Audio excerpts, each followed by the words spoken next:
talvez o maior, foi o milagre da redenção.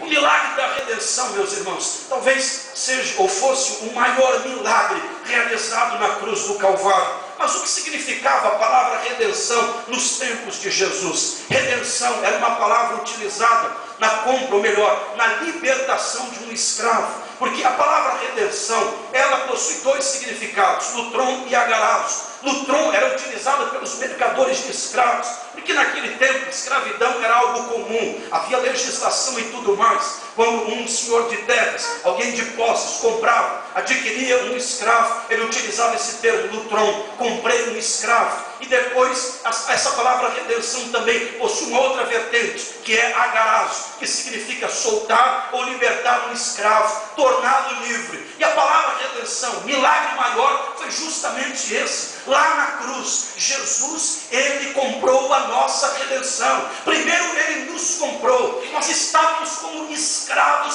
do pecado. Satanás, depois que o pecado foi concebido e introduzido ao mundo, a Bíblia diz que todos os homens foram feitos reféns do pecado. Aí Jesus veio, pagou o preço foi caro demais, o preço foi sangue. Segundo as palavras do apóstolo Pedro, ele disse que o preço que foi pago na cruz não foi ouro e nem tampouco prata, não foram joias, nem tampouco pedras preciosas, mas o preço pago na cruz foi sangue. Jesus disse: eu pago o preço por todos estes escravos. Então ele utiliza a primeira palavra do tron, comprei um escravo, acabei de adquirir um escravo. E agora utiliza a palavra agarás, que é desamarrar, soltar e tornar livre. Talvez você, quando foi comprado por Cristo, poderia dizer: bom, eu troquei uma escravidão por outra, era escravo de Satanás, vivia algemado pelo pecado, e agora serei escravo de Cristo? Não, porque a Bíblia diz, João capítulo 8, versículo 36, se o Filho vos libertar, se Jesus vos libertar,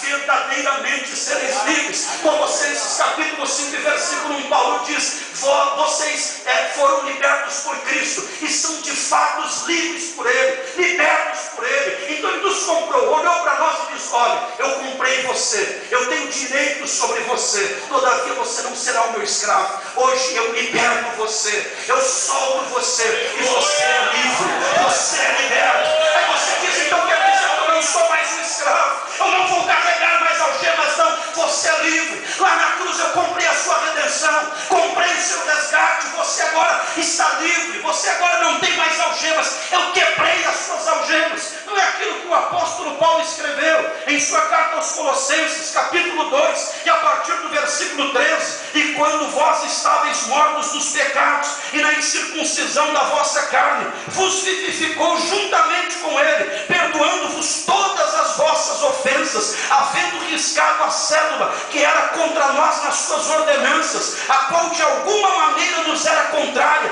e atirou do meio de nós, cravando-a na cruz, e despojando os principados e potestades, os expôs publicamente, e deles triunfou em si mesmo. Ou seja, lá na cruz, aquele edito que era contrário às nossas vidas, aquele edito que era contra mim e contra você, Jesus tomou da mão do inferno, é o que Paulo disse, e ele rasgou esse edito, e lá na cruz expôs publicamente todos os demônios e disse: olha, vocês não têm mais direito sobre eles agora são meus, eles agora me pertencem, e eles agora são livres. Se você é livre, levante as suas mãos, cujas algemas já foram quebradas, e mostre para Satanás que você agora já não é mais escravo dele, mas que você foi liberto pelo preço pago na cruz. Quantos aqui foram libertos pelo preço da cruz? Você foi livre, você foi livre. Você não deve mais nada para o diabo, porque a sua dívida, ela já foi paga, ela já foi completamente paga. Eu gostaria que você compartilhasse essa verdade com a pessoa que está ao seu lado. Olhe nos olhos dele e diga: meu irmão, você não deve mais nada para o inferno. Não deve. Você não deve mais nada para o inferno. A sua dívida foi paga, foi anulada. Você já não deve mais nada para o inferno. A sua dívida foi completamente quitada. Parece que vejo Jesus na cruz tomando o edito que era contrário a nós e rasgando na cara de Satanás e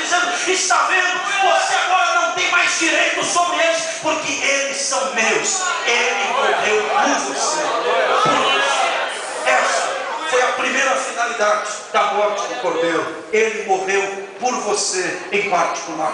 A segunda finalidade da morte desse Cordeiro foi essa: ele morreu por toda uma família. Perceba que gradativamente a morte desse Cordeiro vai ganhando mais importância. Primeiro, esse Cordeiro é morto lá no livro do Gênesis para substituir apenas uma pessoa. E agora vemos esse Cordeiro morrendo, entregando sua vida em troca de uma família. É o que nos diz a Bíblia no livro do Êxodo, capítulo de número 12, do versículo 21 ao 23. Diz assim a Bíblia: chamou, pois, Moisés a todos os anciãos de Israel e disse-lhes: escolhei e tomai vós cordeiros para as vossas famílias e sacrificai a Páscoa. E então tomai um molho de esopo e molhai no sangue que estiver na bacia e lançai na verga da porta e em ambas as ombreiras do sangue que estiver na bacia. Porém nenhum de vós saia da porta da sua casa até amanhã, porque o Senhor passará para ferir os egípcios. Porém quando vir o sangue na verga da porta e em ambas as ombreiras, o Senhor passará aquela porta e não deixará o destruidor entrar em vossas casas para vos ferir. Foi uma ordem de Deus. Deus disse a Moisés: Moisés, você vai tomar um cordeiro para cada família. Cada família tomará um cordeiro. Esse dia será um memorial perante mim, e esse dia será chamado de o dia da celebração da Páscoa, onde vocês irão comer este cordeiro. Cada família comerá esse cordeiro. Será um cordeiro para cada família, morto por cada família. Veja que esse cordeiro, ele tinha alguns pré-requisitos, ou seja, ele tinha algumas exigências. Deus fez algumas exigências. Primeiro, esse cordeiro deveria ser macho e de 1 ano. Segundo, esse cordeiro, ele não deveria ter nenhum tipo de manchas. E por fim, esse cordeiro, segundo a lei de Deus, a exigência de Deus, ele deveria ser guardado até o 14º dia, e depois sim ele deveria ser imolado por essa família e ele seria servido como alimento. Mas também havia outros requerimentos. Esse cordeiro, primeiro, ele deveria ser assado ao fogo. Segundo, com ervas amargosas. E por fim, com molho de esopo. Veja que tudo isso é um símbolo de Jesus Cristo, o cordeiro que morre por cada família de Israel, por cada hebreu. Primeiro, esse cordeiro deveria ser assado ao fogo. Isso tipifica os sofrimentos que antecedem a crucificação. Depois ele deveria ser assado ou cozido com ervas amargas. Isso sim representa o sofrimento de Cristo na cruz do Calvário. E por fim, ele deveria ser servido com molho de esopo. Esse esopo era uma erva que causava uma certa dormência. Os judeus usavam esse tipo de erva para amenizar dor. Ela servia mais ou menos como a xilocaína da medicina atual. Veja como essa profecia se cumpre na íntegra, porque no Evangelho de João, no capítulo 19 e no versículo 19, a Bíblia diz que lá na cruz, o cordeiro que havia sido passado por todo aquele sofrimento, esse cordeiro diz: eu tenho sede. E a Bíblia diz que um centurião romano, ele pega uma esponja, molha numa bacia de vinagre que lá estava e mistura com um pouco de esopo e dá para esse cordeiro, porque lá no livro